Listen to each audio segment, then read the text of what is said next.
Pagi yang indah untuk menyambut hari. Sebagai seorang WNI. Unjuk rasa di depan gedung DPR diikuti beragam massa. Setidaknya 3 mahasiswa masih belum ditemukan. Kusambut tunggakan yang balapan dengan sisa gaji. Sarapan dengan kabar-kabar korupsi. Panggilan kerja yang terus sepi. Sambil menyeruput kebijakan-kebijakan baru yang menguras emosi. Kita seperti babak belur. Dihajar negara sendiri. Lelah dan resah kayak gini sudah jadi makanan kita sehari-hari. Apalagi kita yang mempertaruhkan nyawa untuk bertahan hidup. Setiap hari dipertontonkan tentang bagaimana hajat hidup orang banyak hanya disetir oleh mereka yang nggak punya komitmen selain arogansi kekuasaan. Kelakuan pejabat publik selalu bikin gemas, mempergunakan aparat dan perangkat negara untuk menindas, melindas, melibas. Sebagai warga, di hadapan negara, kita seakan gak ada maknanya.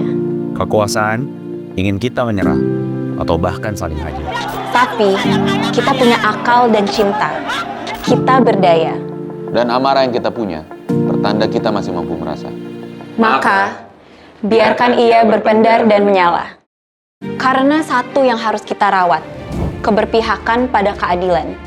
Karenanya, kita berhak dan harus untuk menagih kinerja dan perlindungan dari negara. Karena itu mandatnya mereka. Kita perlu ingat bahwa demokrasi yang kita punya hari ini bukanlah hadiah yang diberi. Demokrasi kita hari ini lahir karena perlawanan besar dari warga. Memang, reformasi belum selesai. Dan kroni-kroni penjahat HAM dari masa Orde Baru masih saja malang melintang. Watak serakah dan menindas masih jadi karakter pemimpin pemerintahan, walau rezim sudah silih berganti. Murka yang kita punya hari ini lahir karena arogansi pelaksana negara yang dengan sengaja mau mengerdilkan kita, warga sipil. Inilah kenapa BASIS hadir. Mengupayakan demokrasi yang sehat adalah tugas kita semua. Dan dimulai dengan mengambil sikap di hadapan penindasan. Di dalam demokrasi yang sehat, semua warga sadar bahwa keputusan kekuasaan pasti berdampak pada hidupnya. Makanya, setiap warga jadi perlu bergerak dan berperan aktif untuk mendesak jaminan kebebasan, kesejahteraan, dan keadilan bagi setiap orang. Bukan cuma yang punya kuasa aja. Lagi pula, hari ini kita nggak punya opsi untuk diam dan membungkam diri di bawah rezim yang lalim. Nggak ada lagi ruang untuk kita bersembunyi. Dengan mengeksplorasi platform BASIS, kamu sudah mengambil langkah awal yang tepat. Bersama Yapika, Serikat Pengajar HAM, dan para narasumber ahli, kamu akan ditemani untuk bisa memperdalam pengetahuan, sekaligus mengasah keterampilan yang bisa jadi amunisi kamu dalam menjaga, merawat, dan menumbuhkan ruang sipil yang kuat.